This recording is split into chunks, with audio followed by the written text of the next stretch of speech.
कभी एक ऐसी जगह के बारे में सोचिए जिसे संस्कृति और कला का दिल कहा जाता था।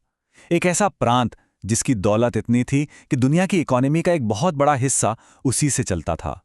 तो ये कहानी है उसी बंगाल की, जिसे आज हम पश्चिम बंगाल के नाम से जानते हैं। पर असल में ये उससे कहीं ज्यादा बड़ा और कहीं ज्यादा पुराना था। जी हाँ, बंगाल की मिट्टी में वाकई कुछ खास है। देखिए, एक तरफ इसने सुभाष चंद्र बोस जैसे क्रांतिकारी दिए, तो दूसरी तरफ रविंद्रनाथ टैगोर जैसे नोबेल पुरस्कार विजेता। इसी मिट्टी से स्वामी विवेकानंद जैसे आध्यात्मिक गुरु निकले, और तो और सत्येंद्रनाथ बोस जैसे महान वैज्ञानिक भी। तो फिर सवाल ये उठता है कि दुनिया का इतना अमीर, इतना समृद्ध समाज आज इस मोड़ पर कैसे आ खड़ा हुआ? आखिर हुआ क्या था? वो कौन सी नीतियां थीं, कौन सी घटनाएं थीं जिन्होंने इसकी पूरी किस्मत ही बदल दी? चलिए आज परत दर परत इस पूरी कहानी को समझते हैं। इस कहानी को समझने के लिए हमें इतिहास में बहुत पीछे जाना होगा। बंगाल का इतिहास इतना पुराना है कि इसकी गूंज महाभारत से लेकर कंबोडिया, चीन और बर्मा के पुराने ग्रंथों तक में सुनाई देती है। इसकी उपजाऊ जमीन और दुनिया भर में मशहूर इसका कपड़ा उद्योग, इसने बंगाल को सचमुच सोने की चिड़िया बना दिया था। तो देखिए, इसकी शुरुआत होती है तीसरी सदी से, जब ये मौर्य साम्राज्य का हिस्सा था।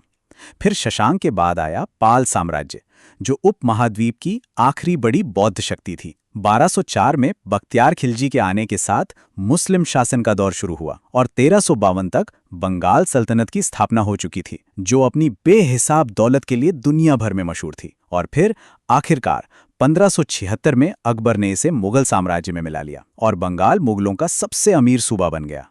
और बंगाल की यही दौलत थी जो दुनिया भर की ताकतों को यहाँ खींच लाई। फ्रेंच, डच और ब्रिटिश सबने यहाँ अपने ट्रेडिंग पोस्ट बनाए, लेकिन खेल पलटा अंग्रेजों ने।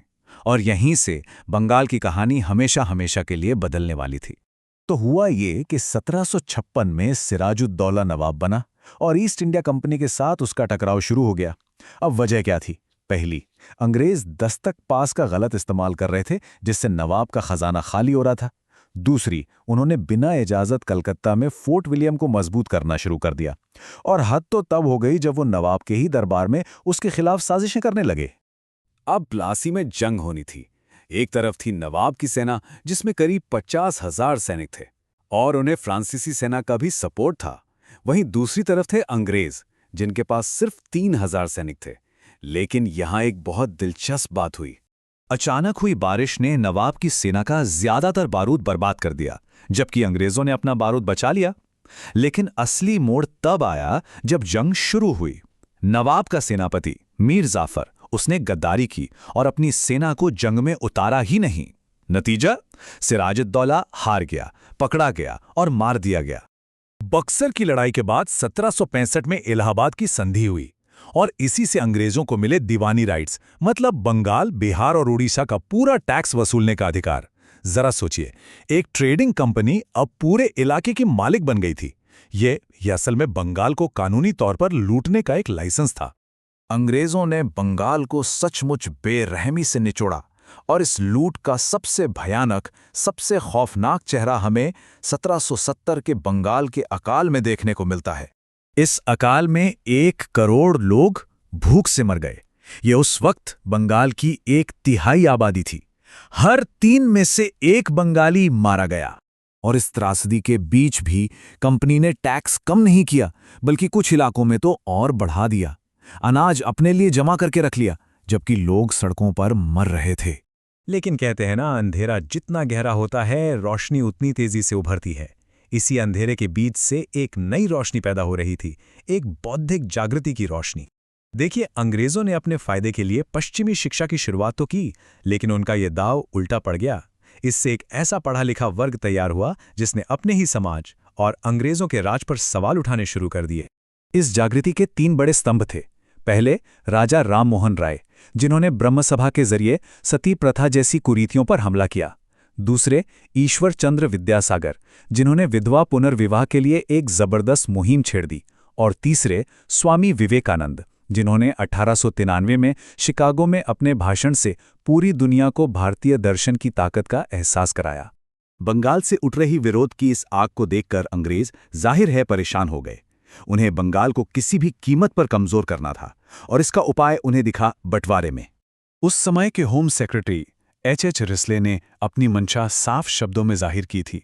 उसने कहा, Bengal united is a power, Bengal divided will pull in several ways. मतलब साफ था, एकजुट बंगाल एक ताकत है और इसे तोड़ने के लिए उसे अलग अलग दिशाओं में खींचना होगा। ये एक सोची समझी राजनीतिक चाल थी। तो 1905 के इस बंटवारे को बहुत ही चालाकी से डिजाइन किया गया था।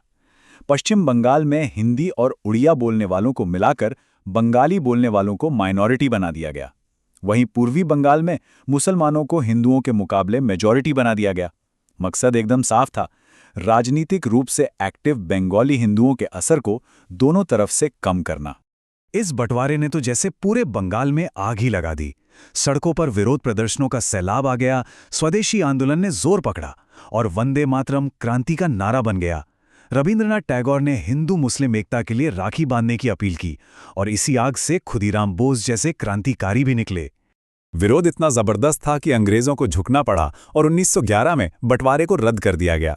लेकिन इस हार में भी उनकी एक बहुत बड़ी जीत छिपी थी।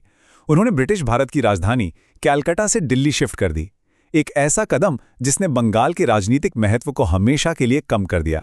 लेकिन कई दशकों बाद 1946 के भयानक दंगों ने सब कुछ बदल कर रख दिया। हिंसा और अविश्वास का माहौल ऐसा बना कि अब सिर्फ मुस्लिम लीग ही नहीं बल्कि हिंदू महासभा भी बंगाल के बंटवारे की मांग करने लगी। दोनों ही पक्ष अब इसे अपनी अपनी कौम की सुरक्षा के लिए जरूरी मानने लगे थे। हिंदू महासभा के नेता श्यामा प्रसाद मुखर्जी का तर्क था कि बंगाली हिंदुओं को बचाने के लिए बंगाल का विभाजन अब जरूरी हो गया है। उन्होंने कहा, divide Pakistan to save India, divide Bengal to save Bengali Hindus. और आखिर में वही हुआ।